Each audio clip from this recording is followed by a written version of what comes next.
Doutor Walker, por gravação. Retornando à sessão, vamos ao item 239, de relatoria doutor Rafael. Perfeito. Presidente, caros colegas, 2017. Viscofan.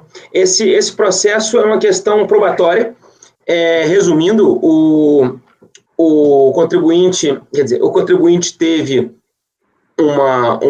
foi indeferido o pedido de compensação sob o argumento de que a empresa de quem ele comprou a mercadoria, ela seria optante pelo Simples. E por ser optante pelo Simples, ela não, né, a operação não geraria créditos. O contribuinte, então, alegou preliminares de cerceamento de defesa e, no mérito, trouxe, desde a manifestação, trouxe que a demonstração, o espelho do CPF, do CNPJ, desculpa, de que a empresa não seria, a empresa não seria do Simples. Depois, a DRJ, ela mencionou apenas que a empresa seria Simples. Eu mesmo fiz uma consulta nos sites possíveis e consta aí, eu fiz a pesquisa para corroborar ou não esse argumento da recorrente. Então, a discussão, basicamente, do mérito é essa. Se a empresa é simples ou a empresa não é simples. Posso partir ao preliminares e ao mérito? Ótimo. Preliminar de cerceamento de defesa, que teria havido cerceamento de motivação inconsistente, visto material, que teria acarretado a nulidade do despacho decisório, especialmente em razão do argumento de que não teria havido uma descrição pormenorizada da exigência fiscal. A autuação teria sido lavrada ao arrepio das normas vigentes. Trata-se de não, aí eu mencionei que não é como cobrar valores, o contribuinte interpretou que era auto de infração, mas na verdade é uma não homologação no pedido de compensação, procedimento pelo qual o contribuinte requer ao Estado reconhecimento da existência de um valor. É importante pontuar que o recurso voluntário manejado contra o acordo proferido pela DRJ e as nulidades nele suscitadas devem dizer respeito à referida decisão e não ao despacho decisório. Descabe a declaração de nulidade por cerceamento de defesa, pois o despacho decisório contém descrição pormenorizada dos fatos que lhe foram imputados, indicando os positivos legais que amparam e expõe de forma clara e precisa os elementos que levaram a fiscalização a concluir pela efetiva ocorrência dos fatos que levaram à homologação. A mera discordância dos fundamentos não é causa de nulidade, citei o PAF e afasto a preliminar. No mérito se que a recorrente, ao efetuar a compensação por meio do pé de compital, apontou o crédito referente ao estabelecimento filial final. Esse é o final 27.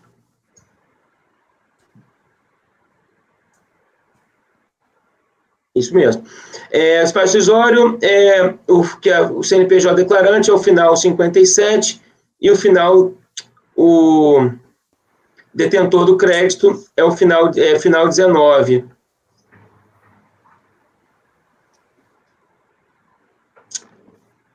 Presidente, esse é o final. Não, desculpa, eu tô lendo o processo, 240, final 27, 240. Peço desculpas a todos aqui. Você não está lendo? Tu tá eu lendo li o Viscofan 240 da pauta e não o 239. Tá bom, tudo bem, vamos lá. Deixa eu ler o 239, que foi o que eu narrei. É que eu abri todos os processos aqui na pauta para facilitar, acabei criando um problema. Esse processo 239, final 17, é esse que eu mencionei que é a empresa optante pelo Simples. Ô, Rafael, se o outro não for igual, ele não está lá na sua pasta, tá? Como? Se o outro Viscofan não for igual a esse... Não, os dois não são iguais, eu lancei esse processo na pasta. Só que só tem um Viscofan lá na pasta, pelo jeito. Viscofan. Deixa eu acessar a minha pasta T aqui.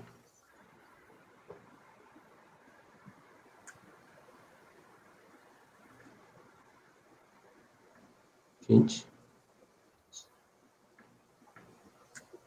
É estranho. Era para estar assim.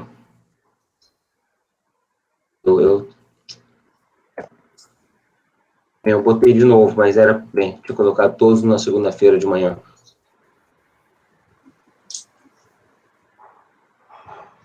qualquer maneira, postei de novo, está subindo aqui ainda.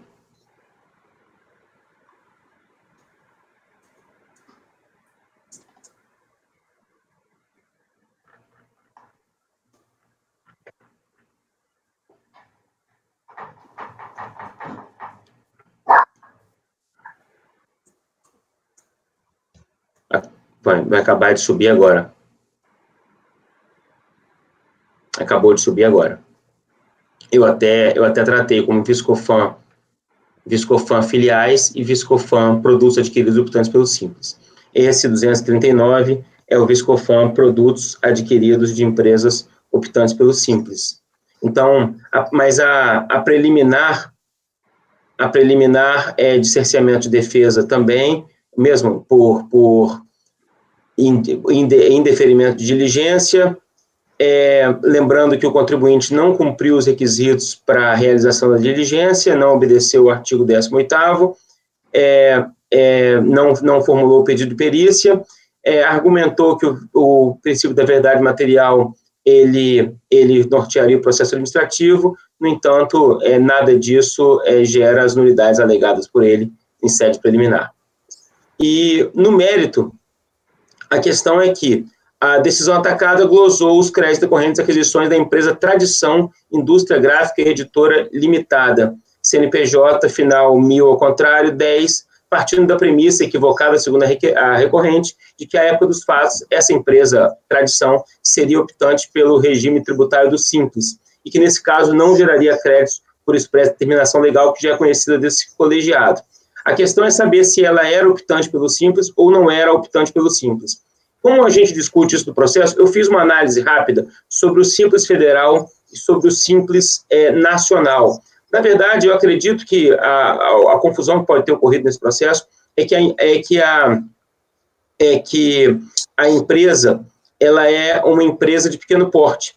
Então, essas empresas, a EPP, elas podem optar pelo Simples ou não optar pelo Simples, e não é uma obrigação. A empresa de pequeno porte diz respeito ao faturamento dela, e essa empresa de pequeno porte, ela pode optar pelo Simples ou não optar pelo Simples. O contribuinte juntou nos autos o cartão do CNPJ da empresa, demonstrando que ela não era optante pelo Simples, não tinha uma menção do Simples. A DRJ, ela só mencionou, apesar da afirmação da DRJ gozar de presunção, é um ato administrativo, goza de presunção de legalidade, veracidade, ela só mencionou que seria optante pelo Simples. Eu fui no CNPJ, na base de dados do CNPJ, e consta que a empresa, e colei no processo, e consta que a empresa nunca foi, não é e nunca foi Simples. Fui também no site do Simples, da Tradição tal, e aqui tem uma menção nessa caixa verde: situação no Simples, não optante; situação no CIMEI, não enquadrada; opção em períodos anteriores, não existem;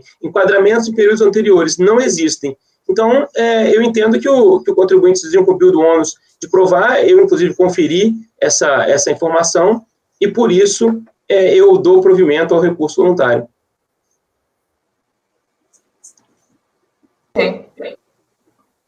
Mas é tão esquisito ele. Dá provimento ou nega provimento? Eu dou provimento, porque a empresa, a tese do contribuinte é que a empresa é optante pelo Simples. Fala, desculpa. Diga, Rafael. O motivo, Zé Renato, o motivo do indeferimento do crédito foi que a empresa seria optante pelo Simples, e ela, sendo optante pelo Simples, não geraria um direito à escrituração do crédito do imposto. E como ela não é optante pelo Simples, ela faz jus.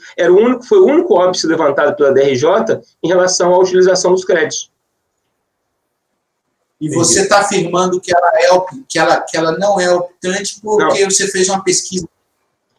O contribuinte juntou aos autos a mesma pesquisa que vamos dizer, ele foi na mesma base de dados pública que eu fui. A DRJ não juntou nada, ela só mencionou: a empresa é optante pelo Simples. E eu entrei na base de dados oficial do Simples e constatei que a empresa não é optante pelo Simples. Inclusive, aí, Vinícius, a questão é até interessante, porque se essa base de dados não é confiável, aí entraria em outra discussão, se o contribuinte poderia saber ou não que ela era. Mas você checou se ela é optante naquele momento? Você consegue ver isso? Eu consigo. Esse quadro, em retrospectiva? Esse quadro verde, ele menciona períodos anteriores. Mas esse aqui só abrange o Simples Nacional. Se ele era do Simples Federal, esse quadro não chega Simples lá. Federal. Tem a data. E o Simples Federal? Ele não é contido nesse quadro aqui. Esse aqui é só do Nacional. Eu só não sei a data. Pois é, então eu vou à data dos fatos, que é o primeiro trimestre de 2005. Primeiro trimestre de 2005, eu fiz o histórico do Simples para isso. O Simples Federal surgiu em 96 e o Simples Nacional surgiu em 2016. Não, 2006, né? Não, o Federal, 96. Nacional, 2006, não em 2016. Ah, sim, eu até fiz uma omissão. Eu falei 10 anos, mas... Eu falei 10 anos, mas eu pulei 20, tá certo, aqui tá correto. 2006. Então, é de 2005. Então, aparentemente, essa pesquisa não abrange o federal. E o caso aqui é 2005, é anterior ao... Então a solução, no meu entendimento, altera o voto para converter em diligência. Mas espera aí, o contribuinte não fez prova? O contribuinte fez a prova, o contribuinte fez prova. Com a mesma coisa que você pesquisou. Com a mesma coisa que eu. Então não serve, a prova dele não serve. Então, quer dizer, seria, carece aí, de prova. Isso, Por isso que eu acho qual seria a prova que ele poderia, qual base de dados, já que essa base de dados, pelo menos eu pesquisei, que não havia, eu fiz a pesquisa no sistema Simples, eu entrei pelo site do governo, e a opção que foi dada foi essa. É lá o Simples Nacional, eu não sei. Sim. Tem que ver como que é o federal. Quando distinguiram, eles descontinuaram, né, como chama, eles descontinuaram o site. Enfim, se o contribuinte não fez a prova que deveria, ele trouxe a prova que você conseguiu, essa prova não serve. Então, a prova... Enfim, a gente vai votar já? Eu acredito. Podemos, é que eu estou olhando no processo. Por que a DRJ manteve? Eu queria os motivos. Porque tem que ter algum documento. Para indeferir, tem que ter algum documento. Ele não vai indeferir por indeferir. Eu não acredito que a DRF ia fazer isso. Ele olhou e botou algum documento no processo. Eu estou procurando isso. Eu vou procurar também. Porque tem que ter algum documento. Ele não ia... Eu entendo que só porque está escrito EPP, ele é do Simples. Não, isso não. A não ser que ela não mencionou, mas eu imaginei que ela tivesse feito pesquisa em alguma base de dados. E aqui, ó, o contribuinte juntou o cartão do CNPJ, onde consta EPP. Tem ficha cadastral do governo do estado de São Paulo que ela juntou no recurso. Você não chegou a ver isso, né?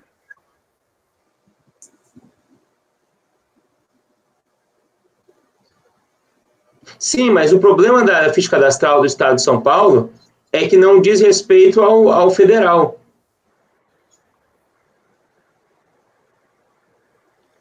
Mas você tem que falar sobre esse documento também, né? E ela menciona nesse... tem outro fator. Ela menciona que o enquadramento, eu mencionei no recurso também, que ela só virou EPP em 11/11/2005. Isso está no meu voto. Só virou EPP 11/11/2005, ou seja, ela não poderia ser Simples antes de virar EPP. E ela virou EPP depois do período dos fatos geradores.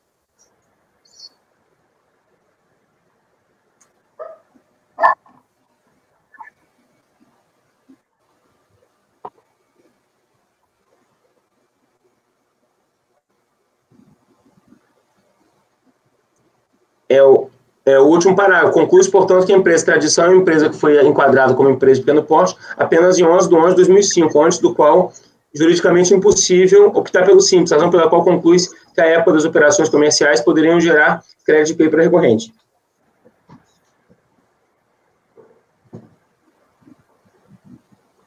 Mas o engraçado é que o despacho decisório, só se eu estou no número errado do processo, peraí. Final 17.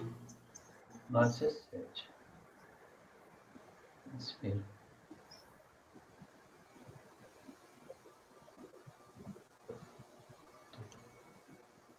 O despacho decisório não fala nada de simples, não.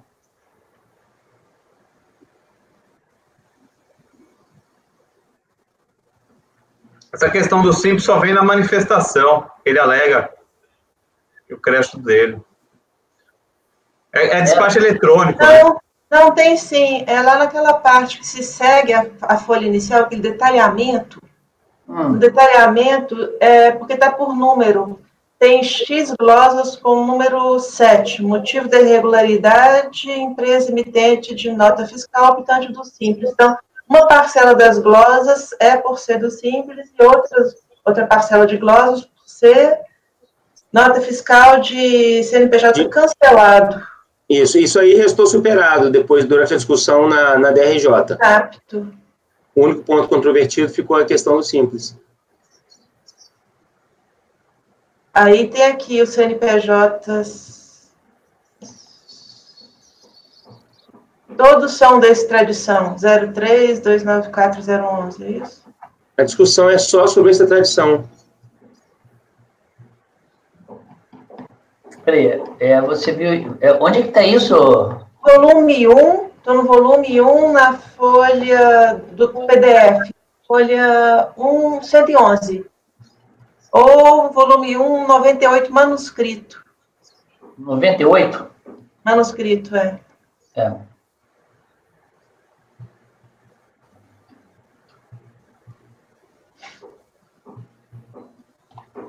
Tá aqui, demonstração da operação ressarcida, 97, 98.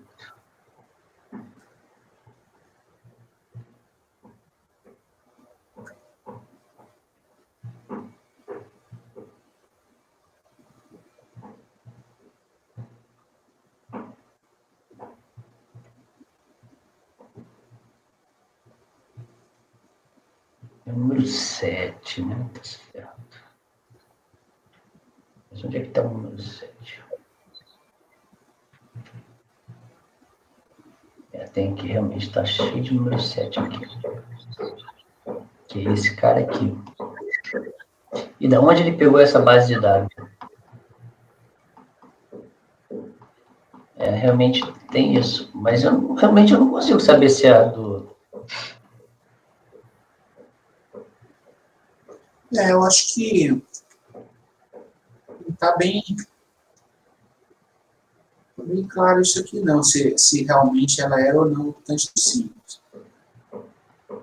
Não dá para saber, não. A DRJ disse que, com referência à glosa, em consulta aos sistemas da Receita, constatou-se que a empresa era optante pelo simples no período de 1/1/2004 a 30/6/2007. Porra. Pois é.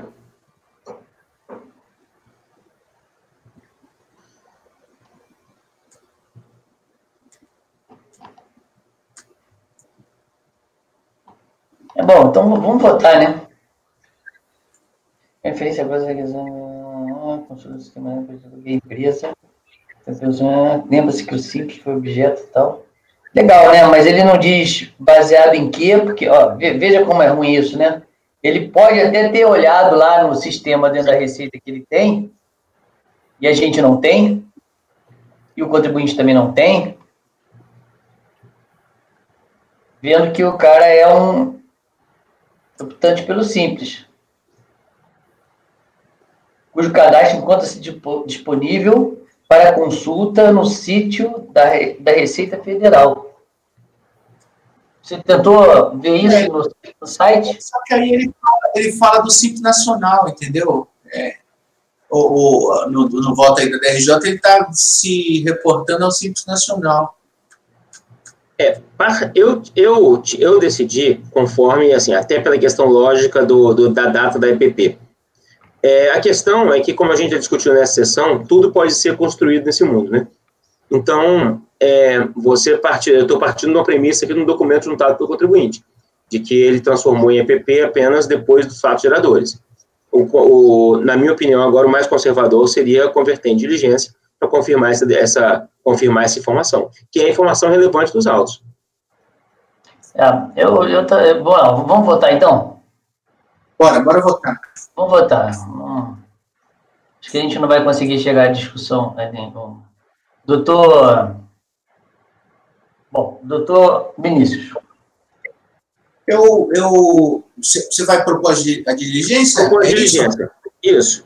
Eu voto com o relator pela diligência.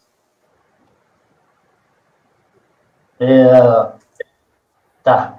Doutor Walker Araújo.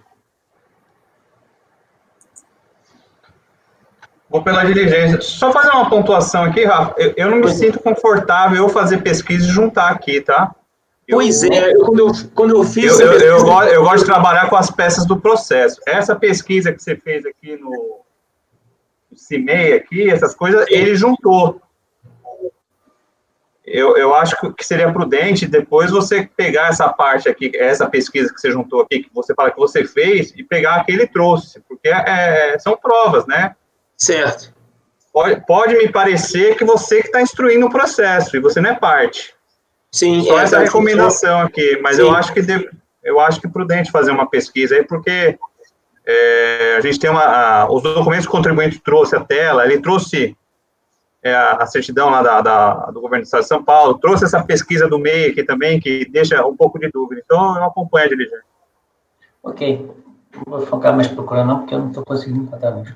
Doutor Jorge.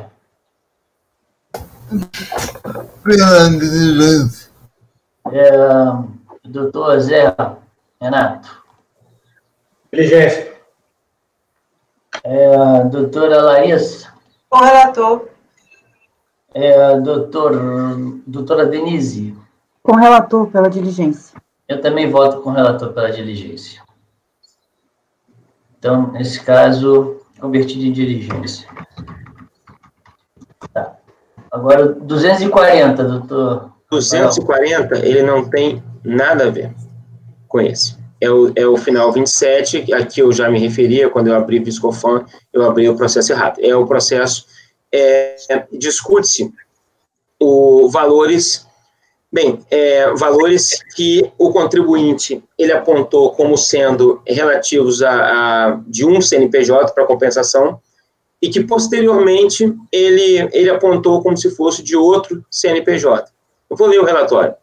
Trata-se de pedido de ressarcimento de crédito de IPI referente ao primeiro trimestre de 2007 do valor de R$21 mil, pertencente ao estabelecimento de CNPJ final, esses números são importantes, final 000319, utilizados na compensação de débitos próprios da empresa acima identificada. Em sua análise, a DERAT reconheceu integralmente o direito homologando, integralmente a compensação do PERDComp final 6938 e considerando não homologada a PERDComp final 6006, conforme despacho decisório de folhas 22.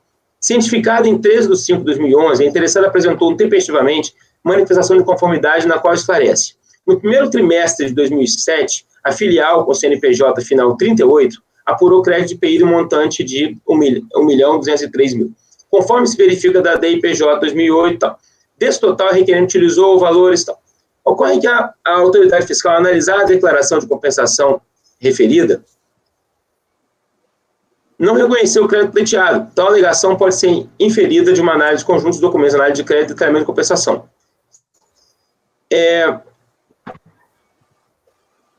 Apesar disso, no despacho decisório, a autoridade fiscal considerou indevidamente que o crédito pleiteado se referiu ao estabelecimento 00319, o que pode ser verificado no CNPJ detentor do crédito. Só que a DRJ, ela entendeu que ela mudou o CNPJ detentor do crédito durante o processo. Então, resumindo, esse é o relatório. Eu vou agora partir para os preliminares e partir para o mérito. Okay. As preliminares são de nulidade. Cerceamento de defesa,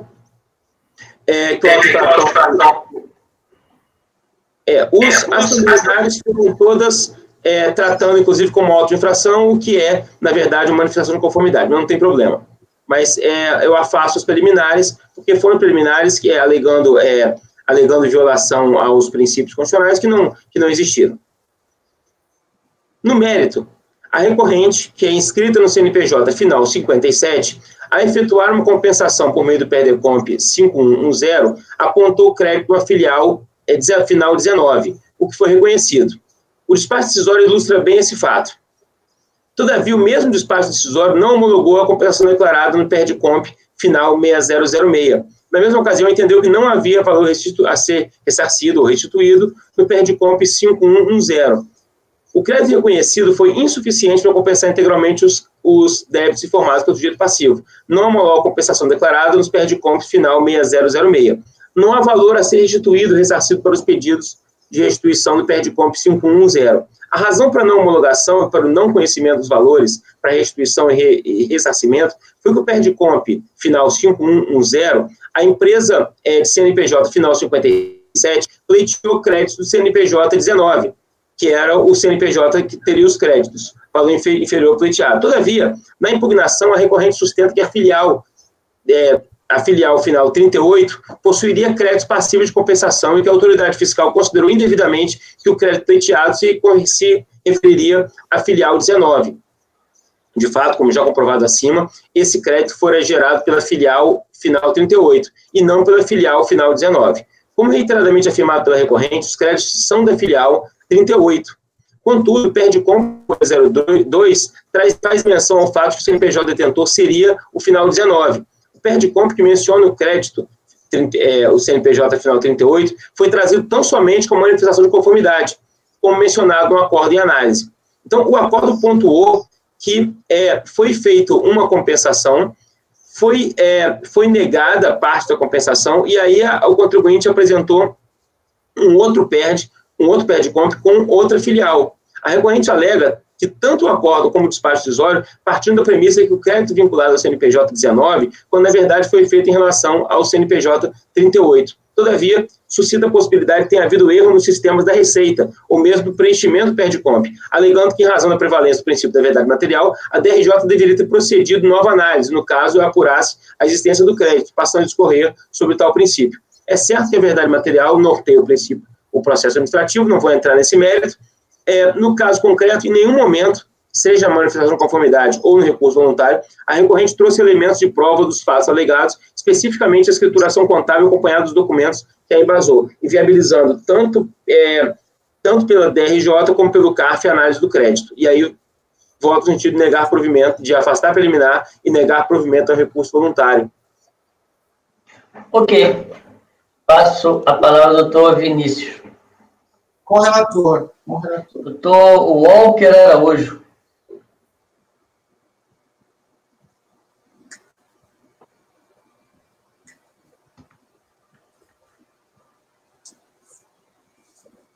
Posso só pedir um esclarecimento para o relator? Pode. Só para... daria para resumir algo assim, na verdade, ele está querendo incluir um novo crédito? Uma retificação de DECOMP depois que já entrou no contencioso? Eu entendi isso, e o pior é que não, assim, talvez essa situação dela fosse melhor se tivesse juntado aos autos os documentos, pelo menos os documentos relativos aos créditos, mas isso não aconteceu. Eu nunca tinha visto um caso como esse. Por isso que eu relatei de forma mais demorada, não sei nem se é comum no âmbito da Receita. Pelo que eu entendi aqui, acho que a Larissa até me ajudou um pouco, eu estava meio confuso. Não com voto, tá? Sim. Eu que não estava entendendo. Ele quer incluir um crédito que não foi pedido inicialmente. Isso pode, né? O Vinícius, acho que tem um posicionamento... Hã? Ele quer trocar. Ele falou, o crédito não é dessa filial, é dessa outra. Mas isso aí não é questão de prova, viu, Rafael? Mas eu não sei o que você colocou prova aí, porque não é prova. Para mim está claro ele utilizou um crédito que não era, e ele mesmo está falando que é isso mesmo. Ele fala que é, depois fala que não é, e que pelo princípio da verdade material deveria ser. Mas porque, qual que é o documento que comprovaria isso para você? Para mim, não tem documento. Ele junta esse segundo crédito sem prova nenhuma. Ele fala que foi erro. É que ele fala que foi erro. Aí, em tese, talvez alguém pudesse aceitar. Por exemplo, foi erro na Decomp. Ele, em vez de falar que foi a filial final 38, em vez de falar que foi a final 19, falou que era 38. Então, assim, ele está alegando que foi um erro. Mas só que ele também não prova que foi um erro. Ele não demonstra que, de fato, na verdade, os créditos que ele utilizou nessa compensação foi da filial 19 e não da 38, como ele anotou no Perdecomp. Então, faz sentido falar de prova com relação a esse ponto específico. Se é erro, ele teria também que provar. Além de ter indicado a filial que foi analisada pelo despacho decisório, além de ele ter feito isso na Perdecomp, certo? Agora ele vem falando que foi erro, mas também não prova que foi erro. Ou seja, o despacho decisório analisou o que ele indicou que era para ser analisado. Ele determinou qual que era o crédito para ser analisado. E o despacho decisório foi lá e analisou. Né? Agora, se eventualmente ele indicou erroneamente a filial, ele deveria ainda assim provar, coisa que ele não prova. Eu acho que é mais ou menos isso que o Rafael pensou quando ele fala de provas. Bom, que eu tive que ser abrangente, porque no começo do discurso do recurso voluntário, ele menciona que pode ter sido um erro. Ela falou assim, talvez por um equívoco da autoridade administrativa. Isso nas folhas 5. E depois, nas folhas 14 do recurso, o contribuinte já fala que talvez possa ter sido um erro dela no preenchimento da Perdecomp, mas que se foi erro dela, teria que usar o princípio da verdade material. Então, eu tentei cercar o máximo possível essa decisão para evitar embargos. Aí eu falei da prova, eu falei ainda que fosse, ainda tinha prova, mas... E aí ela começa, depois da folha 15, falar que a verdade material é um preceito importante que deveria, ainda que ela tivesse errado, que deveria ser analisado as provas. Analisado o crédito. Com o relator. Ok. Doutor Jorge. Com o relator. Renato. Relator. Larissa. Correlator. Denise. Correlator. Também voto com o relator, então foi negado o provimento por unanimidade. Item 240 da pauta. Com isso, tem mais dois aqui eu vou dar um tempo para o Rafael dar uma respirada. Não precisa não, o Rataka eu já digeri ele e está... Tem Bianchini ainda? Tem o Bianchini. Sim, mas seguindo a sequência... Eu tenho o Bianchini e tenho o Takata. Bom, então tá bom. Se você já digeriu o Takata... Já. Vamos voltar lá para o item 151 da pauta do dia 27/1, na parte da manhã, que ficou o julgamento suspenso para hoje, agora, nesse momento. Tá para falar.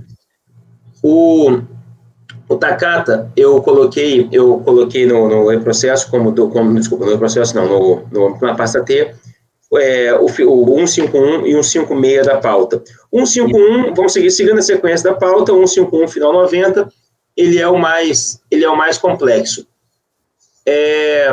Ele discute 3 pontos específicos. Depois do processo ter sido bem alterado pela DRJ, ele discute sinteticamente os índices que se aplicam a esses indébitos no período, uma questão de imputação dos créditos e um alegado erro material no cálculo feito pelo fisco. E aí eu passo, então, a tratar desses pontos todos.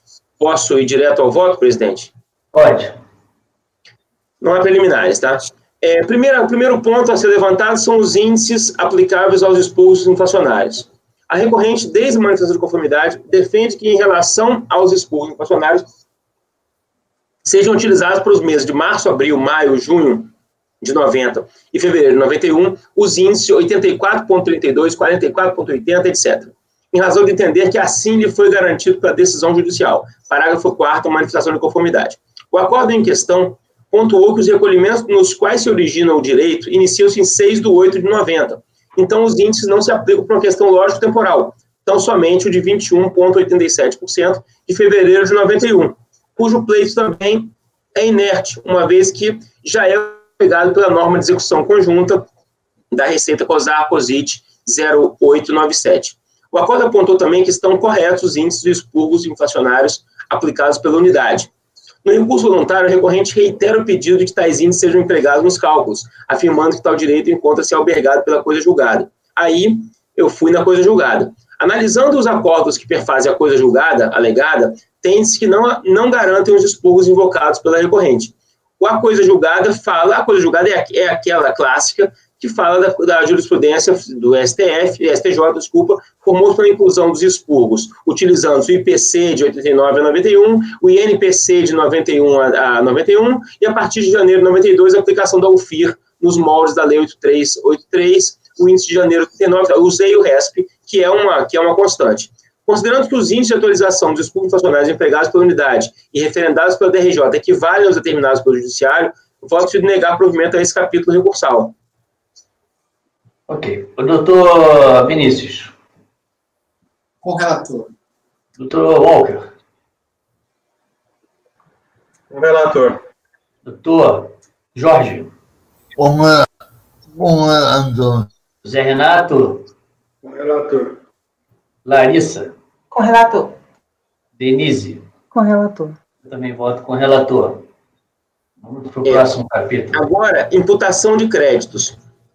Esse assunto é aquele, o contribuinte, ele discute o período, exigido PIS nas competências de abril, julho e agosto de 91 e janeiro e fevereiro de 93, pois entende que o fisco, diante da identificação da falta de recolhimento dos tributos, deveria devolver o valor pleiteado para depois lavrar o auto de infração, direito que ele mesmo de antemão reconhece estar decaído. O contribuinte, ele contesta o direito do fisco de imputar os créditos nos períodos que ele recolheu menor. Todavia, essa não é a melhor interpretação. Eis que na sistemática dos recursos repetitivos do STJ, no RESP, a gente julgou isso essa semana, 11501, firmou um entendimento no sentido que a administração pública é possível compensar valores que seriam devidos na sistemática de uma norma revogada por outra lei posteriormente declarada inconstitucional e reconhece a desnecessidade do lançamento nesses casos. E aí, por esse motivo, eu nego o provimento ao capítulo recursal. Doutor Vinícius. Com o relator. Doutor Walker Araújo. Com o relator. Doutor Jorge. Com o relator. Zé Renato.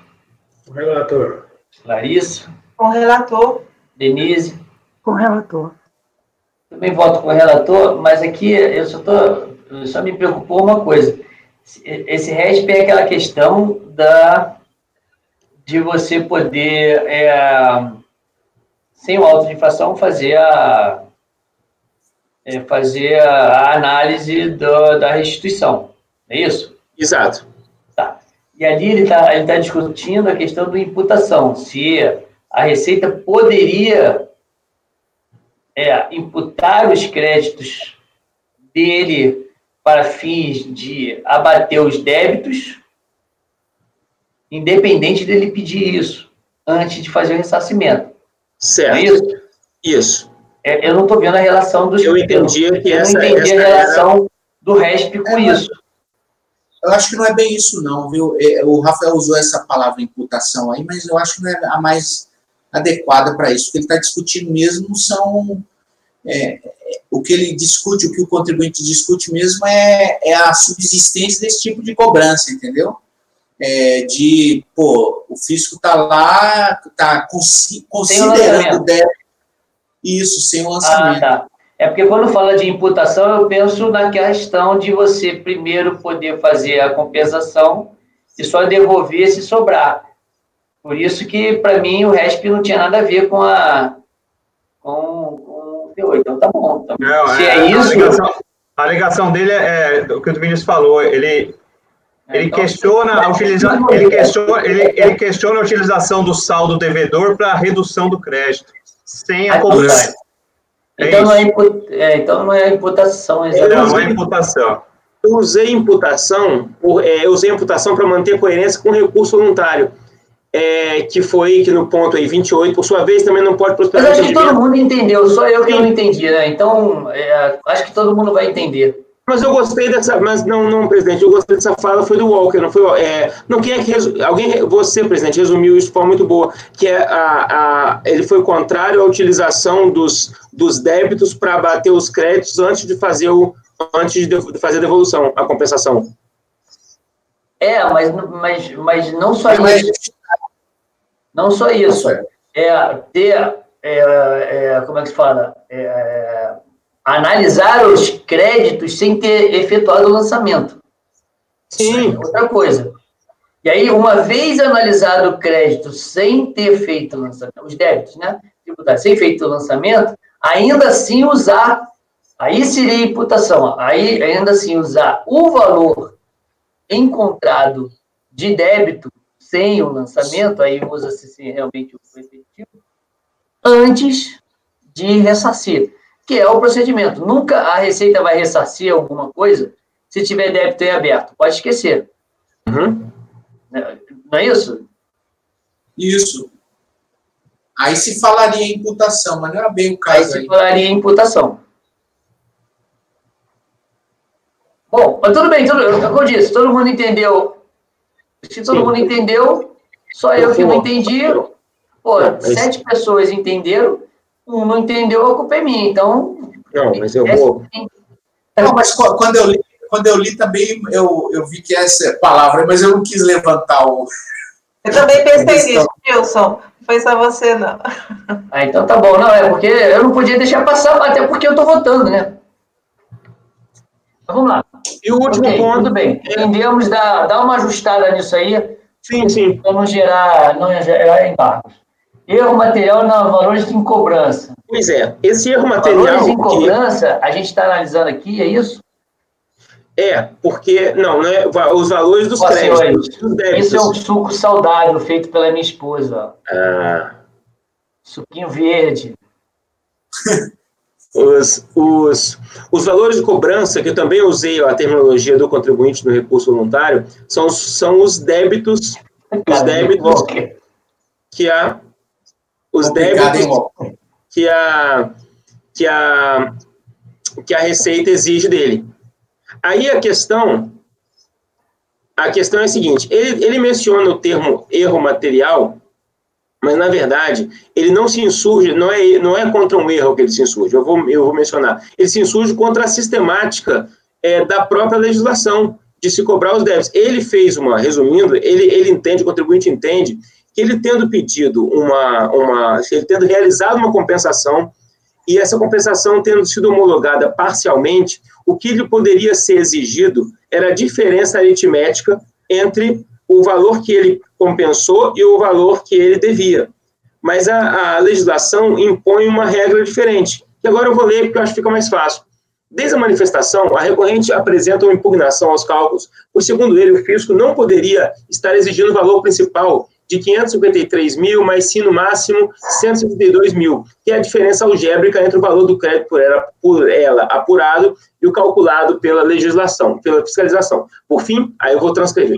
Por fim, a cobrança que está sendo feita não procede, contribuinte. O cálculo apresentado pela recorrente aponta um crédito de 1.136.000, que após a alteração passou para 1.300.000, e do fiscal no valor de 973.800. Ambos os valores de janeiro de 96. Sendo assim, a diferença do principal, considerando o primeiro cálculo da recorrente, que poderia ser cobrada, se correto o cálculo do fisco, seria de 162.393, acrescido de juros Selic de janeiro de 96 até a presente data, e não o valor principal de 553.219. Todavia, o acordo entendeu que, com a extinção do crédito pela compensação, encontra-se sujeito a uma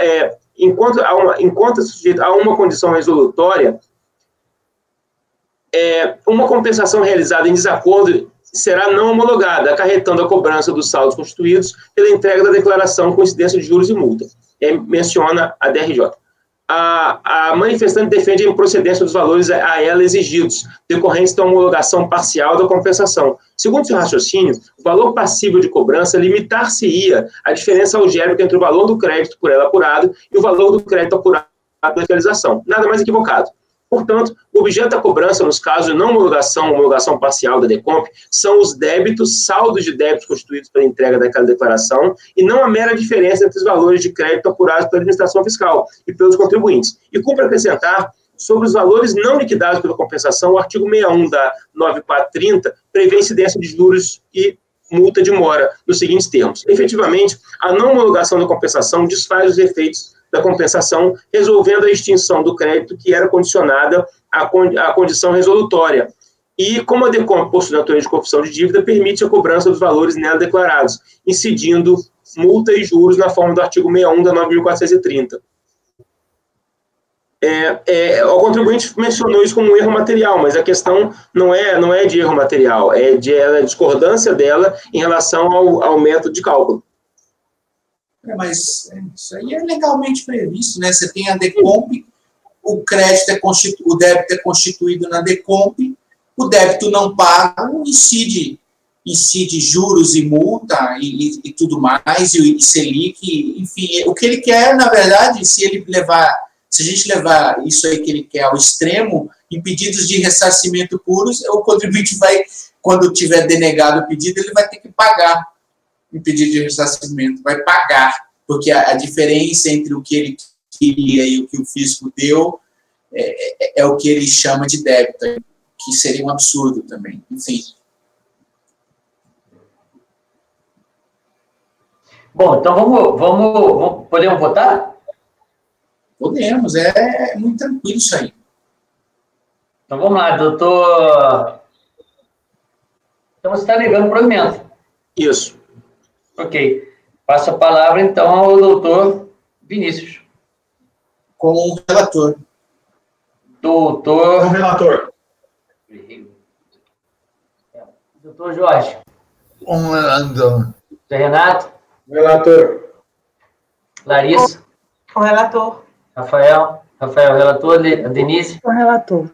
Eu também voto com o relator, então foi negado o provimento por unanimidade. NPU, então o 151 foi votado. Agora, 156, da mesma empresa, da relatoria também, do Dr. Rafael. Isso. O 156, ele tem uma distinção, porque nesse processo, a DRJ, ela entendeu, a fiscalização e a DRJ ainda entendiam que não existia ainda as decisões que determinam a utilização da tabela do Justiça Federal. Então, a fiscalização e a DRJ entendiam que, como ela ganhou um processo na Justiça, mas não executou na Justiça e sim pediu a compensação dos débitos, ela estaria abrindo mão dos critérios da correção da Justiça, e que, nesse caso, a ela aplicaria as normas da Receita, que são menos benéficas ao contribuinte do que as normas, a tabela da Justiça Federal. Então, nesse caso, a solução é diferente em relação a essa atualização. Vou direto como resultado da análise da DRJ, houve a conversão em diligência que reconheceu um erro. Tal. Fim da diligência, entendeu... agora estou direto para o voto. Sintetizei o mérito e índice de atualização, item 2.1. O primeiro ponto controvertido é qual índice aplicar os valores recolhidos indevidamente. Essa questão já se encontra pacificada no âmbito da Receita Federal por meio do parecer PGFN, e a declaratória do PGFN, bem como jurisprudência da Câmara Superior de Recursos Fiscais, representados pelo acordo unânime, e aí a gente já julgou isso esse mês. Nesse ponto, voto de dar provimento a esse capítulo recursal para que aos valores indevidamente recolhidos seja aplicada a tabela única da Justiça Federal, aprovada pela Resolução 561 do Conselho da Justiça Federal em 2 de julho de 2007. Então, nesse caso aqui, eu entendo que deve aplicar, não prevalece o entendimento da fiscalização e da DRJ, de que o contribuinte teria perdido o direito que o fato de ter aberto mão da via judicial teria dado a ela, ou teria o condão de perder o direito da utilização dos créditos, da tabela mais favorável. Cara, mas eu tinha entendido que a tabela já estava como um trânsito, já era uma decisão transitória julgada, não era? Mas aí que está, nesse processo específico, A É outra DRJ ação? Como? É outra ação? Tem várias ações. Aqui, então, nessa ação não tinha a definição. A tabela não estava na decisão da ação? Na decisão judicial. Estava? A decisão judicial criou usou a jurisprudência. E aí É a aplicação da ação judicial, não tem esse negócio. Mas a DRJ ela menciona, esse é o final 45. Menciona que uma vez que ela abriu mão da via judicial, que ela teria perdido o direito a usar os índices da justiça, e que agora que eu estou pedindo na administração, vai usar o índice da administração. Então, vamos passar aqui o valor. Todavia, ao abrir mão da execução da decisão transitada no julgado, a contribuinte, por um lado, abdicou de eventual vantagem dos percentuais monetários próprios daquele procedimento. Todavia, a interessada, optando pela via administrativa como forma de aproveitamento do direito de crédito, não precisou esperar pelos prazos e condições próprios da Justiça, já lhe sendo aberta a imediata possibilidade de utilização do direito ao crédito. Então, de todo modo, os índices de atualização monetária utilizados pela autoridade administrativa foram aqueles fixados na norma de execução conjunta 0897, com exceção dos meses para quais o Poder Judiciário estabeleceu o percentual diverso. O valor a ser cobrado corresponde ao principal que acresceu de multa e juros, vezes não compensado na data do vencimento. Ok, vamos passar os votos. Doutor Walker. Desculpa, doutor Vinícius. Com o relator. Doutor Walker. Com o relator. Doutor Jorge. Com o relator. Doutor Zé Renato. Com o relator. Doutora Larissa. Com o relator. Doutora Denise. Com o relator. Eu também voto com o relator. O último ponto é um argumento semelhante àquele do erro material do outro processo, só que nesse caso o contribuinte não menciona, não estabelece a mínima dialeticidade a respeito da sua irresignação recursal. Ela simplesmente afirma que houve um erro material nos cálculos. Então, eu entendo que não houve dialeticidade. Eu vou transcrever o que diz o recorrente. Para arrematar, cabe acrescentar que a decisão recorrida convalida erro material já apontado na manifestação de conformidade. Também por essa razão deve ser reformada. Isso porque a DRJ de Jundiaí reconhece que o crédito é da ordem de tanto, sendo contribuinte pugna pelo reconhecimento de tanto. Entretanto, a soma dos dados que acompanham a decisão dá conta que o montante principal seria de tanto. Vai dizer, a empresa deveria, em termos de principal, mais do que compensou. Foi esse o argumento dela. Ela não ao contrário do outro processo, não fez nenhum tipo de cotejo. Então, eu entendo que não houve dialeticidade disso aqui. Não é um erro material, mas uma forma... Sinceramente, senhores, para mim, isso aqui é execução e não sei nem se cabe esse rito. Eu tenho muitas dúvidas se cabe esse rito. Execução de acordo, né? Eu posso até, nesse momento, concordar e seguir com o relator, mas... Vamos lá, doutor Vinícius. Com o relator, eu também tinha um processo seu num outro período aí que a gente julgou, eu pensei nesse aspecto aí que você levantou agora, da questão da execução e tudo mais. Eu acho que acaba caindo numa linha aí tênue do que é para a gente julgar aqui e do que é a execução lá de um acórdão, de uma decisão judicial. Não sei, é difícil, tem que pensar depois nisso, mas por hora com o relator. Doutor Walker. O relator. Jorge. Eu não tenho dificuldade, porque eu estou concordando com o que o Wilson colocou. Eu tenho uma matéria estranha, pá. É uma execução que você tem que ver lá na base. Então, seria o caso, o João me corrija, mas de não conhecer a matéria.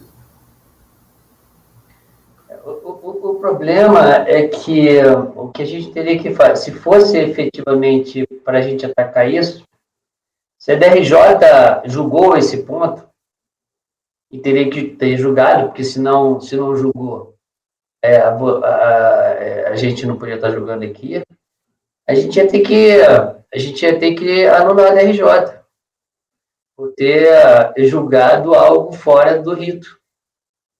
E mandar ele fazer um novo julgamento porque não poderia ter conhecido dessa matéria, se fosse o caso. Por isso que eu estou preferindo, nesse momento, seguir outra linha para não tumultuar demais. Porque para mim isso aqui tudo bem, vamos continuar, doutor. Não sei se você lembra, eu até falei no voto, que eu acho que você foi o relator, eu falei, mas não era o caso do cara entrar com embargos, ou, na verdade, reclamação perante a justiça de não cumprimento de sentença? Podia ser. Né? Ao invés de entrar com recurso aqui, né? Então, assim, realmente é um caso que abre essa... Eu não sei se era reclamação, eu tenho dúvida da reclamação, Vinícius, porque a reclamação é você não cumprir, né, a ordem, o trânsito em julgado da decisão, não efetivar, né? E aqui ele reclama de uma questão aritmética, de soma de DARFs. Então, é um erro, se for efetivamente, é um erro aritmético, matemático. É o que ele fala, na verdade, pela leitura do... Então, não sei, eu acho que a reclamação teria... Até porque o STF... Eu falo até antes disso, quando ele fala assim, por exemplo, não está sendo aplicada a decisão judicial, no caso, certo?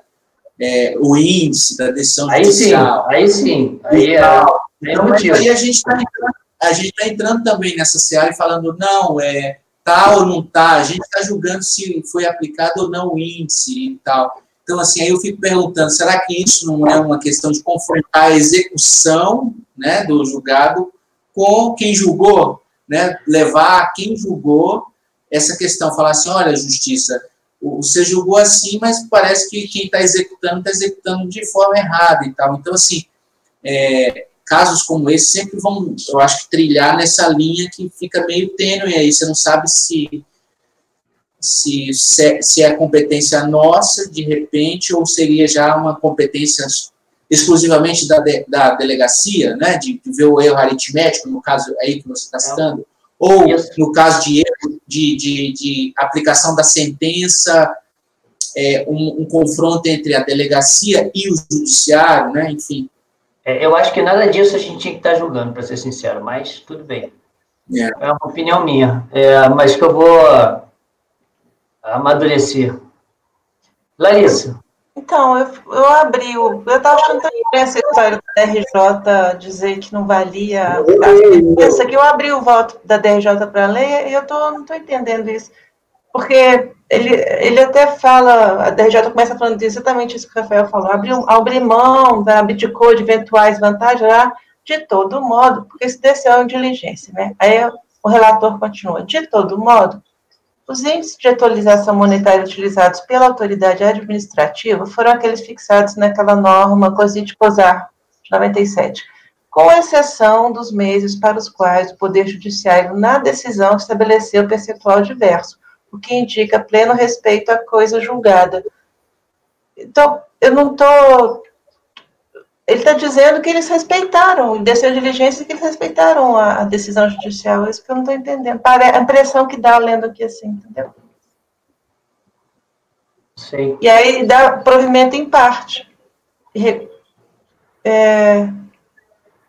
Não sei, tem uma coisa estranha.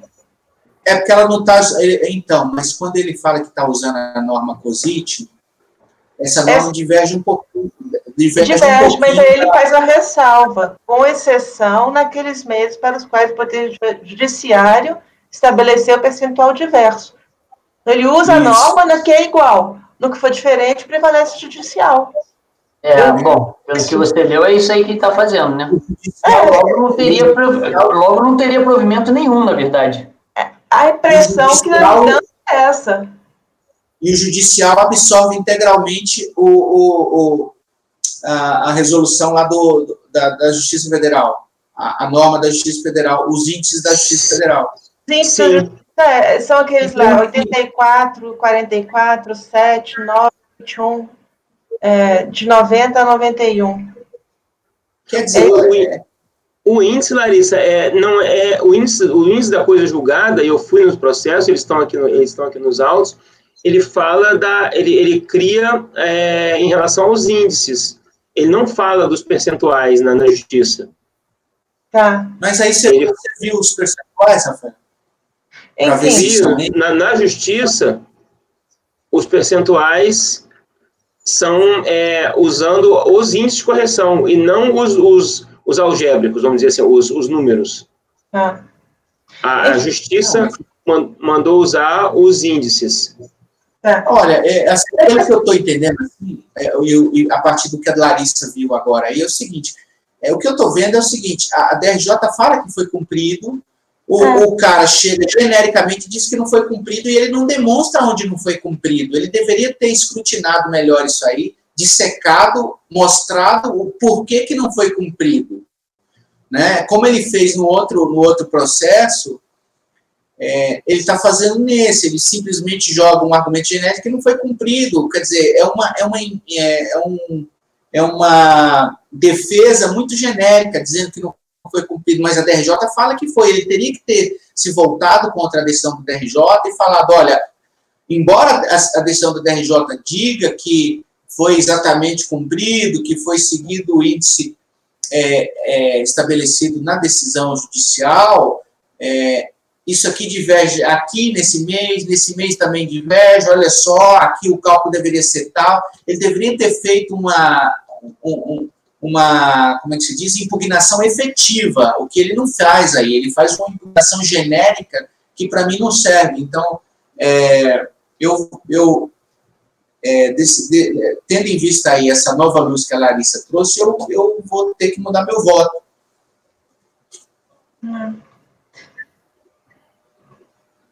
É que parece que vai ser o voto, então. Então, eu simplesmente voto para manter a decisão recorrida do jeito que ela está, porque o contribuinte, na sua defesa, não fez uma contestação efetiva, é genérico, ele não demonstra onde que está o problema do cálculo. Ele é simplesmente genérico, ele não rebate o argumento da DRJ com uma impugnação efetiva. Entendi. Vamos lá, então. Então, está negando o provimento. Negando o provimento. Ok, então, está abrindo a divergência para negar provimento. Eu vou colher de novo o voto. Doutor Walker Araújo.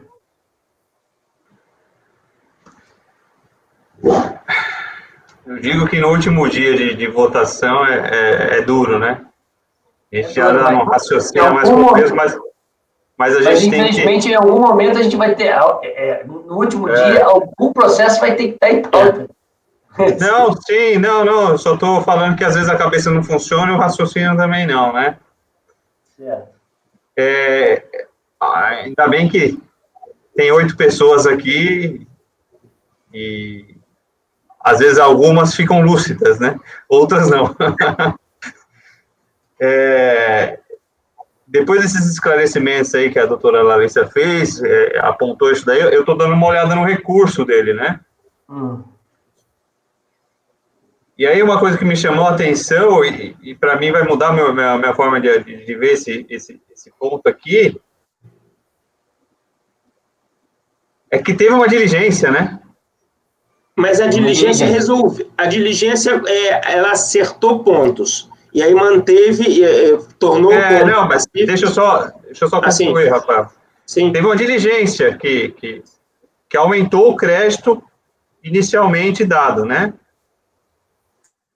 E aí a DRJ foi lá e falou, não, eu estou seguindo o que a decisão judicial fez com exceção de alguns meses, né, que a justiça não se pronunciou, estou aplicando o índice aqui, né? Não é isso? Isso mesmo. E, de fato, no recurso dele, ele não aponta qual o índice que ele entende ser correto. Não. Para se contrapor contra a decisão. Ele simplesmente fala que o crédito dele é de 1.200.000 e não de 800, que está errado o cálculo da DRJ, mas não aponta onde, né? Inclusive, ele poderia... Não aponta. Inclusive, ele poderia ter feito uma contestação específica ao relatório da diligência, né? Exatamente. Ele poderia ter atacado aqui no recurso, a gente aceitaria, não é precluso aí, né? Quer dizer, em termos. Não vou discutir preclusão agora, deixa isso para lá. Então, para mim não ficou muito claro qual que é a diferença que ele está pretendendo aqui. A diferença numérica, sim, eu estou falando da diferença de aplicação de índice de correção. Para mim não ficou muito claro. Então, com base nesses fatos agora que foram suscitados e discutidos agora, eu vou acompanhar a divergência. Ok, então o Walker também acompanha a divergência. Ok. Doutor Jorge?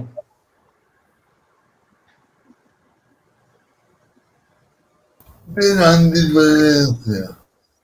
Ok. Doutor José Renato?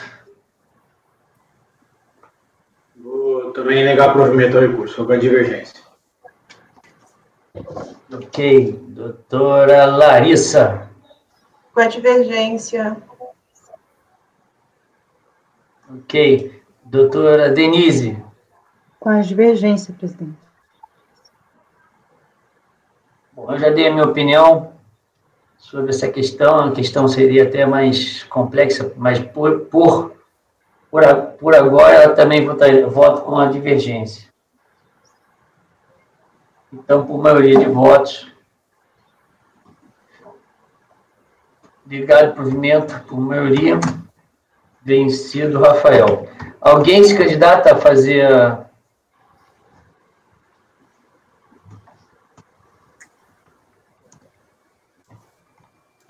Vou mandar aí para mim que eu faço.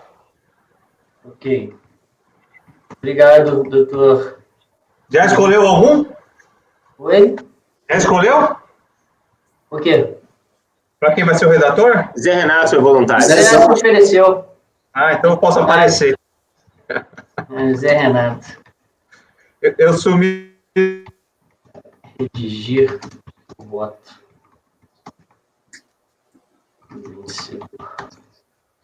Tá. Nós temos o voto do redator.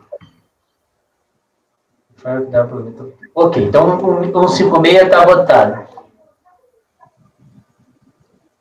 Agora falta o 232, 233, que são iguais, muda um período.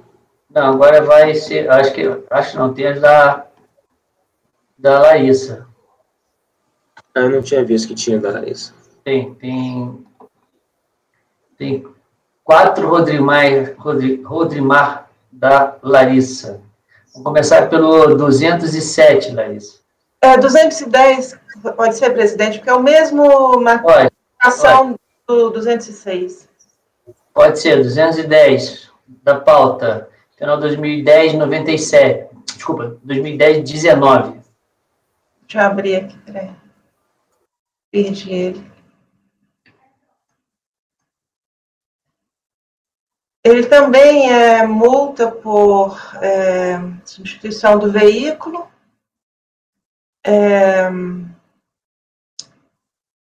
Em relação à infração propriamente dita, a única diferença é que a transportadora enviou uma carta para comunicar a substituição, mas essa carta só chegou após o veículo, ou seja, não é uma comunicação prévia, né? Enfim. E no mais, assim, grosso modo, é a mesma coisa. A diferença são nas alegações, nas preliminares ou prejudiciais que ele traz, né? Então, aqui eu vou ler no finalzinho, recurso voluntário. Não, posso ir para o voto direto, né?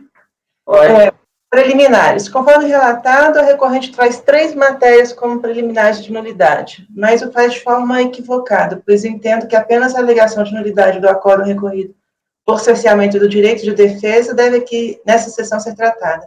Prescrição intercorrente e denúncia espontânea, eu vou tratar na parte do mérito, como prejudicial. Né? Aí, em relação ao sistema de direito de defesa, ele decorre somente do fato do DRJ ter indeferido o pedido de conversão de diligência.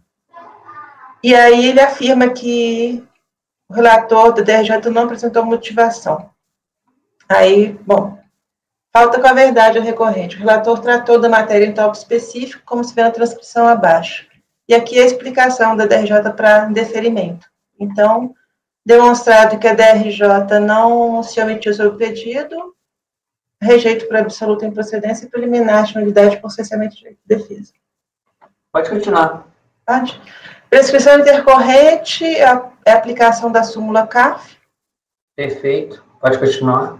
E em relação ao mérito, ele fala da denúncia espontânea. E, se não me engano, isso já vem, deixa eu ver aqui, desde a impugnação. Denúncia espontânea está vindo desde a impugnação, tá? Então, não é inovação recursal, não. Qual que nós estamos julgando, desculpa? 2011-10. É o 210. Não, 210 da pauta. Isso. Não, peraí. 210 da pauta. Não, 210 da pauta. Ah, tá. Ele viu. Não, porque por acaso tem um 211-10. 210 da pauta? Não é o final de 2019? Ah, eu falei errado. Não, peraí. Porque esse aqui você está anulando a decisão da DRJ. Peraí, calma. Você falou que era 210, é isso?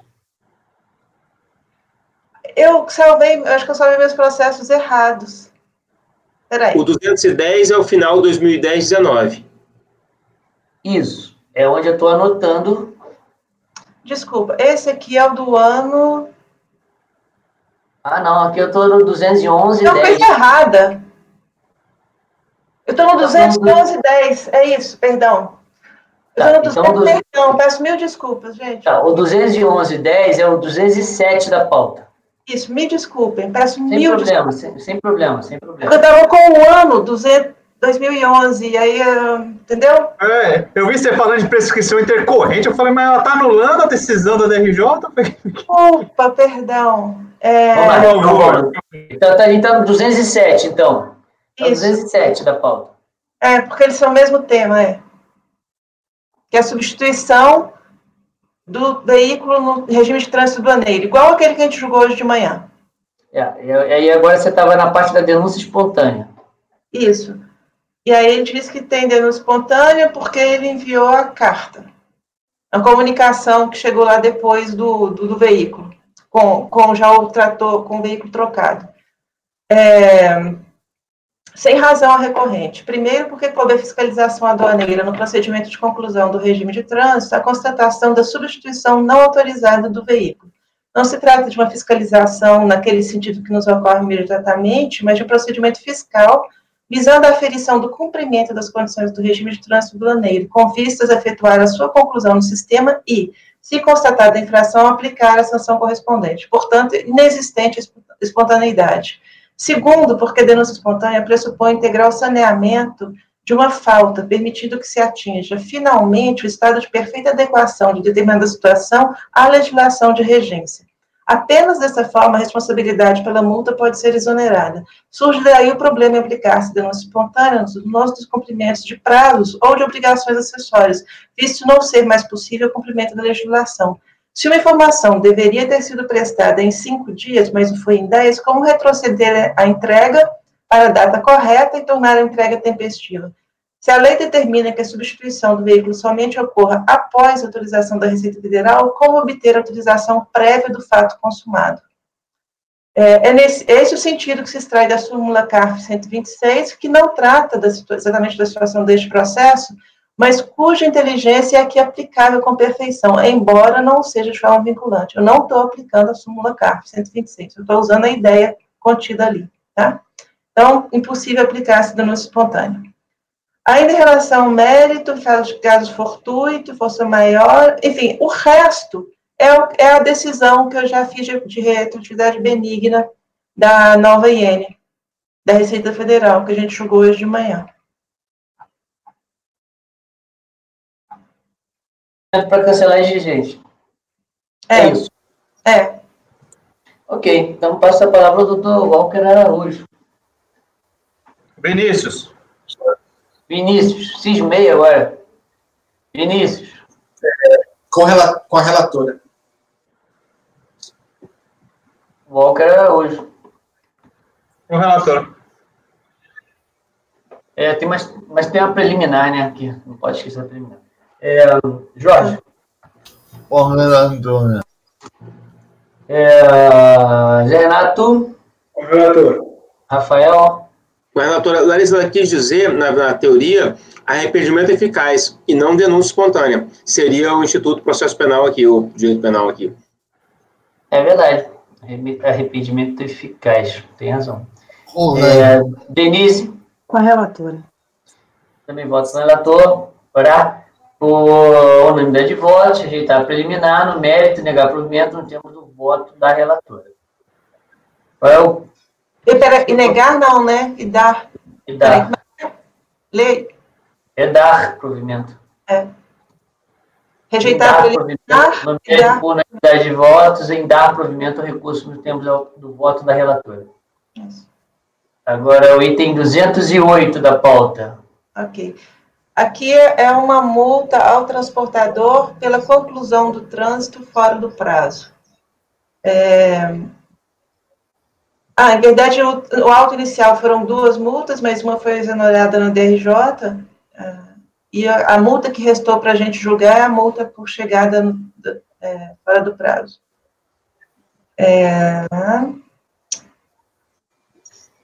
Eu vou ler a descrição da segunda multa, porque a gente vai precisar desses fatos. Né? Quanto à segunda multa, consta que, entre os anos de 2004 e 2007, o transportador não cumpriu o prazo para a conclusão do trânsito entre Porto de Santos e Porto Seco de Barueri em 3 ocasiões. Uma vez não atendida, conclui esse procedimento exigindo um total de 1.500. É 500 por cada caminhão que chegou atrasado. Tá? Na impugnação, a interessada alegou, em essência, nulidade do lançamento, por violação dos princípios de formalidade, princípios de legalidade, tipicidade, entre outros. Ele faz um rol gigantesco de. No que tange ao mérito, afirmou que houve pré-autorização para a substituição do veículo, essa é a outra parte. E que o transporte foi feito durante as festas de final de ano. Por isso que teria chegado atrasado lá com o trânsito. Requereu relevação das multas, realização de diligência e arguiu a ilegalidade da aplicação da Selic. A DRJ rejeitou preliminares, indeferiu, tem aí a ementa. No recurso voluntário, acho que eu posso ir direto para o voto, né? Pode. Tá.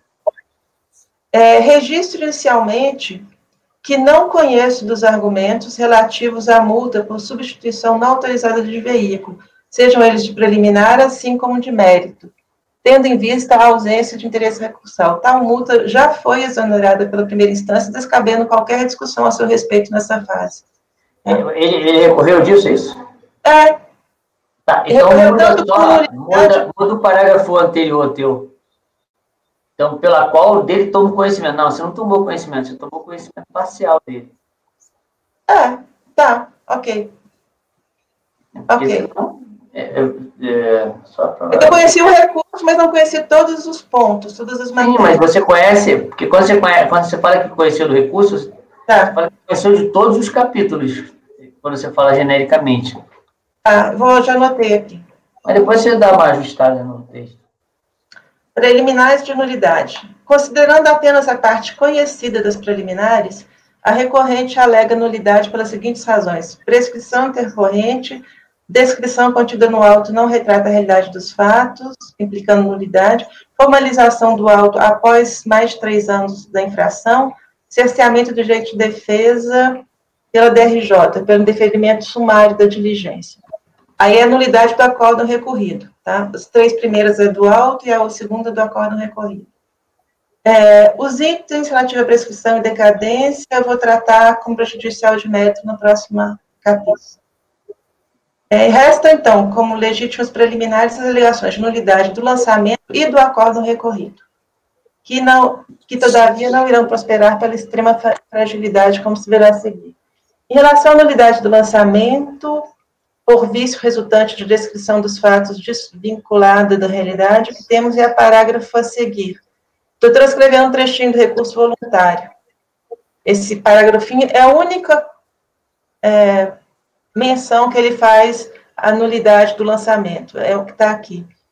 Que o auditor elaborou em grave manifesto equívoco afirmar que o veículo tal chegou na hora tal, 00:30 ali.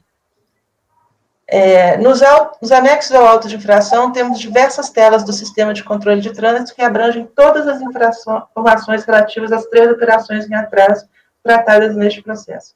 Em especial, as folhas 48 a 62, vemos o registro de atraso deste veículo de placa BWB citado pela recorrente aí, que deveria ter chegado até às 11:30 da noite, mas chegou 00:30 do dia seguinte. Como nada trouxe para refutar o que consta do lançamento, afasta essa preliminar. No que tange o acordo recorrido, pelo deferimento sumário da diligência, novamente sem razão a recorrente.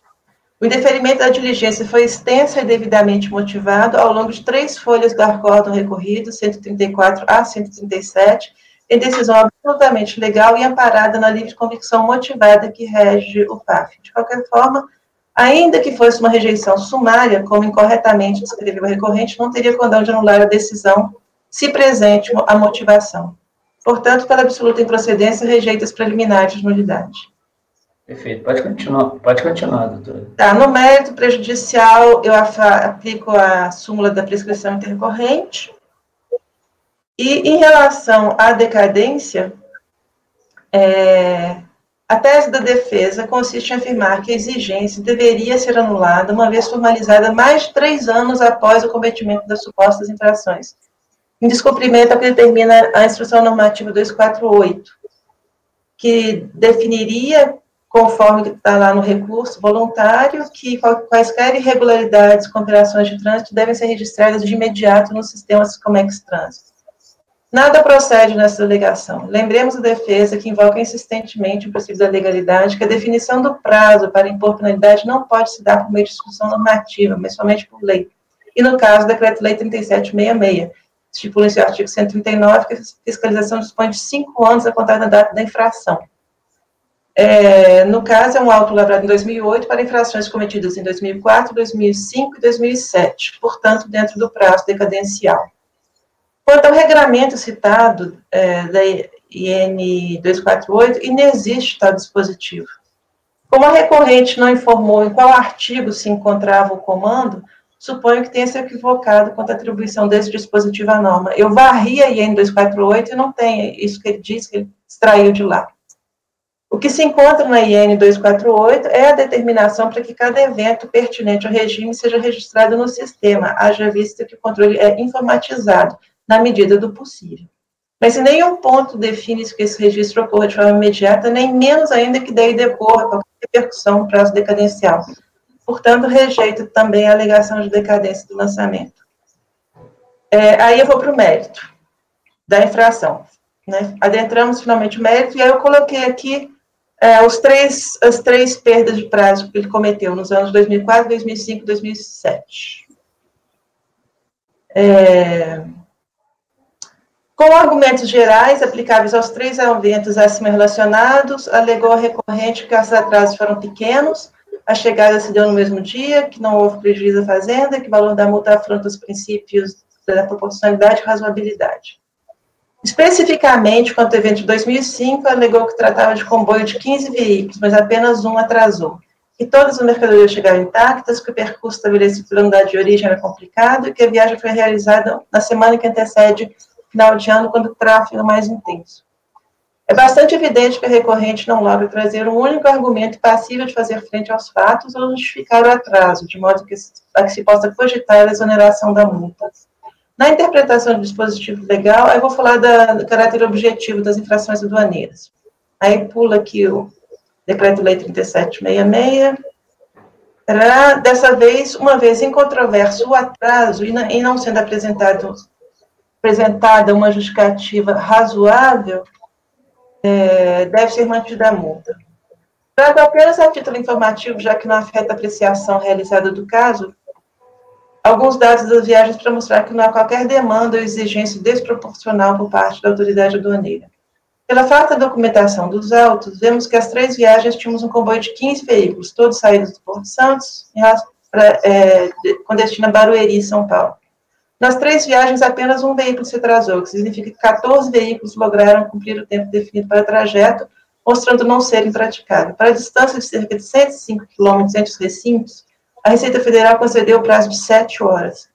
Caso o transportador entendesse que o prazo era curto ou o trajeto ruim, poderia propor outro prazo ou outra rota antes de iniciar o trânsito, mas não fez.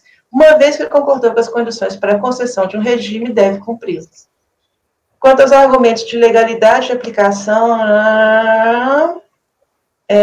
não conheço, porque o que se está a afirmar, direta ou indiretamente, é a inconstitucionalidade de lei que instituiu a correção ou criou a penalidade, o que não é apreciável para este colegiado, conforme a súmula CARF número 2. Não conheço igualmente do pedido de relevação da penalidade, porque não é de nossa competência, mas do secretário da Receita Federal, conforme portaria do Ministério da Fazenda 214 de 79. Não procede a afirmativa do recurso voluntário de que tal competência teria sido delegado para o chefe da unidade local, no caso, o inspetor. Caso procedesse, por óbvio que este colegiado também não teria competência, que seria do inspetor. Por fim, indefiro o pedido de diligência por absoluta desnecessidade. E, bom, é isso. Conheço parcialmente do recurso, não conhecendo os argumentos relativos à multa exonerada pela DRJ, inconstitucionalidade de lei tributária e pedido de relevação. Em relação à parte conhecida, rejeito as preliminares de nulidade e nega o provimento ao recurso voluntário. Ok, passa a palavra ao doutor Vinícius. Com a relatora. Doutor Walker Araújo. Com a relatora. Doutor Jorge. Com a relatora. Doutor Zé Renato. Relator. Doutor Rafael. Acompanho, presidente. Só uma curiosidade que eu pesquisei, está 15 km por hora, né? Só para ter uma base disso. E o tempo hoje, para chegar de um ponto ao outro, são 2 horas.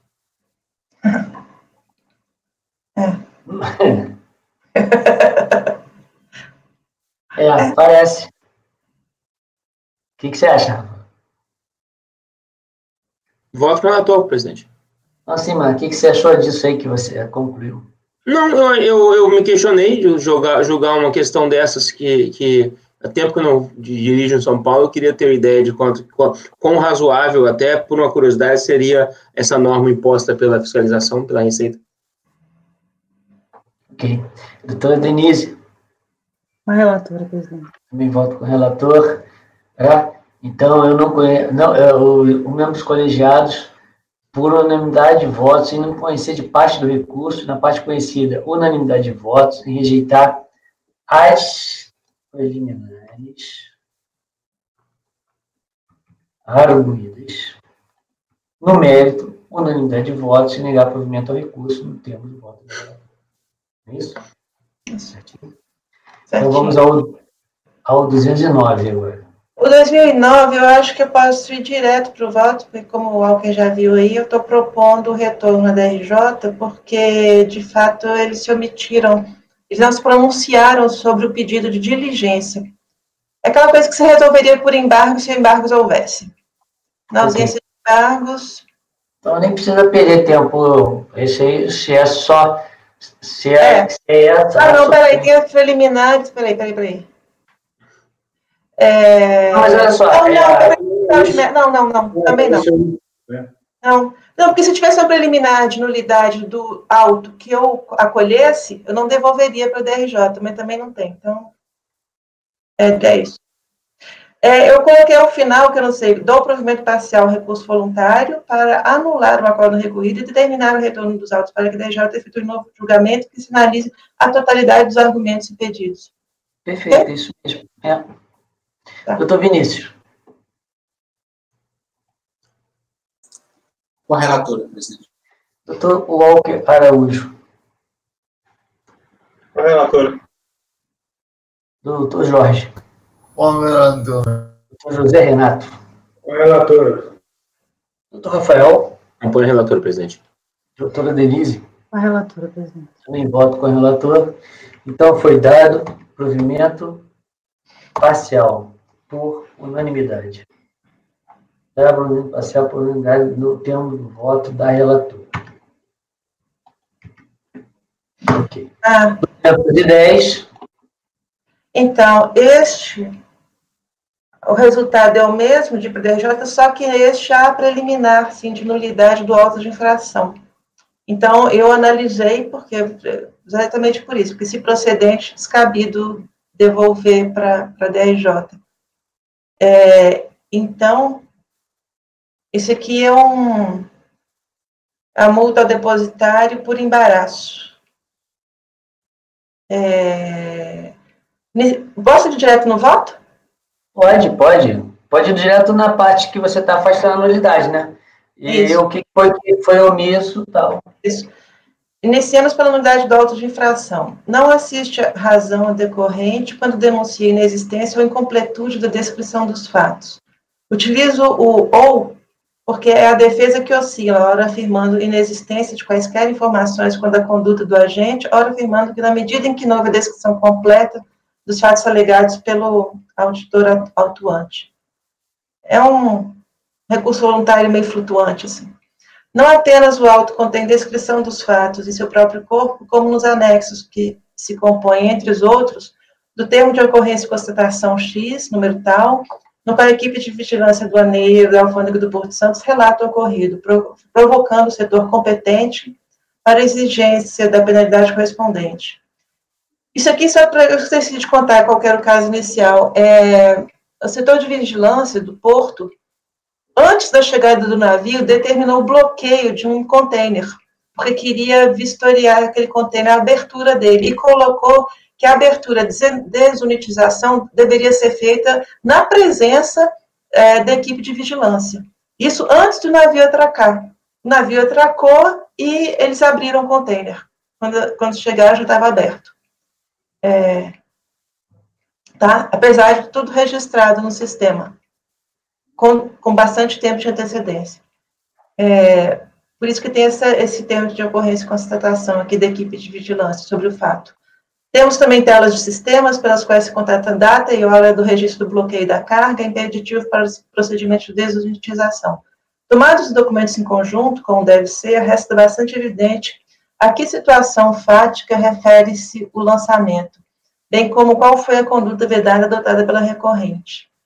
Aí eu transcrevo aqui alguns trechos do auto de infração, da descrição, do quadro, das telas de sistema, dizendo que não procede isso, que não existiu descrição dos fatos ou que ela fosse incompleta. A situação é bastante clara, na minha avaliação.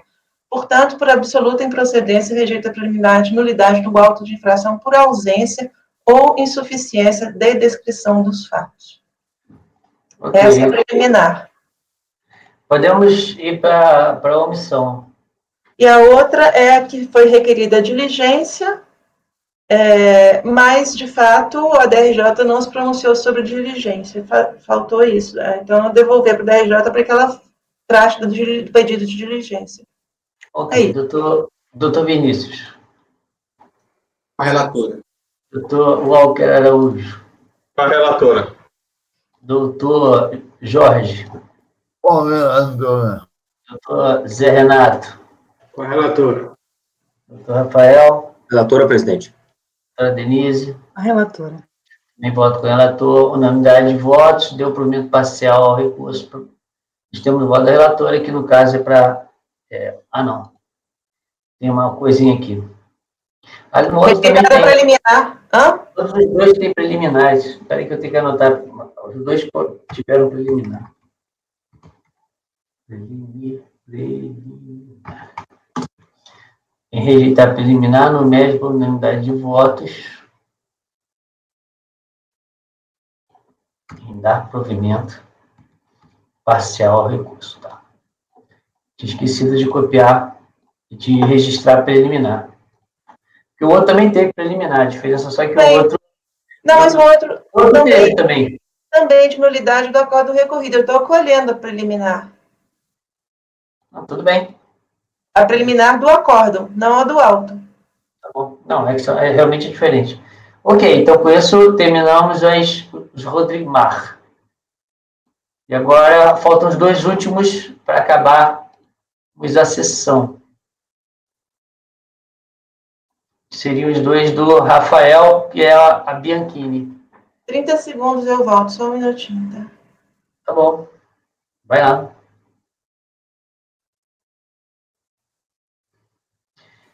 Tudo pronto aí, Rafael? Conseguiríamos? Tudo pronto, não. A gente suscitou aquela dúvida se o Bianchini, que me parecia muito claro, que era uma questão de compensação e exclusão da multa pela denúncia espontânea.